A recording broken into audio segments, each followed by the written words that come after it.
हर युग का एक आरंभ होता है और एक अंत भी।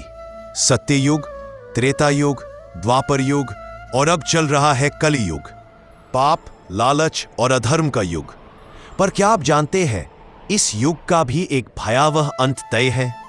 एक ऐसा अंत जब धरती कांपेगी, आसमान फटेगा और स्वयं भगवान अवतरित होंगे। आज हम आपको बताएंगे कैसा होगा कलियुग का भयानक अंत। कलियुग की शुरुआत हुई जिस दिन भगवान श्री कृष्ण ने पृथ्वी छोड़ी। उनके जाते ही धर्म डगमगाने लगा। सत्य, दया, तप और दान, ये 4 स्तंभ कमजोर पड़ गए। धर्म पादे चतुर्भिर्भूतः सत्यम दया तपोदानम। अब धर्म का एक ही पांव बचा, पर समय के साथ वो भी खोने लगा। मानव के मन में अधर्म का बीज अंकुरित हो गया। शास्त्रों में कहा गया है, जब झूठ सामान्य बन जाए, जब रिश्वत में सत्य से ऊपर हो, जब माता पिता का सम्मान खत्म हो जाए और जब औरतों का किताबों में समाज का हिस्सा बन जाए, समय के साथ लेना कलियुग चरम पर गहराई पर है। राजा अन्याय करेगा, मनुष्य नेता जनता को लूटेंगे, गुरु अपने शिष्यों का शोषण करेंगे और संत सिर्फ दिखावे में रह जाएंगे। हवा दूषित होगी, पानी जहर बन जाएगा और धरती अपने ही बच्चों से थक जाएगी। मनुष्य मनुष्य का शत्रु बन जाएगा, भाई भाई को मारेगा, पुत्र पिता को त्याग देगा और तब शुरू होगा कलियुग का भयावह अंत।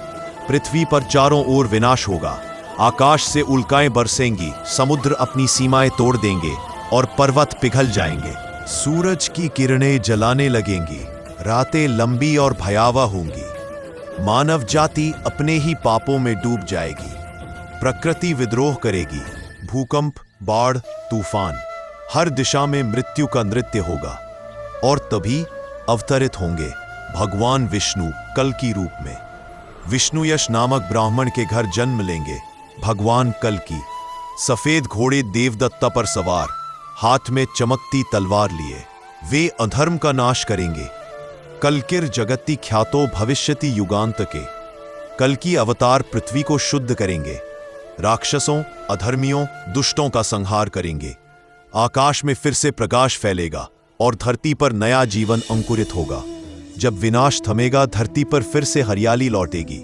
मनुष्य एक दूसरे से प्रेम करना सीखेगा, नदियां पवित्र होंगी, हवा में फिर से जीवन गूंजेगा। सत्य युग की शुरुआत होगी एक नए आरंभ के साथ। यह सृष्टि का नियम है, जहां अंत होता है वहीं एक नई शुरुआत जन्म लेती है। तो मित्रों, यही था कलियुग का भयावह अंत। एक अंत जो विनाश भी है और पुनर्जन्म भी। धर्म की रक्षा के लिए भगवान स्वयं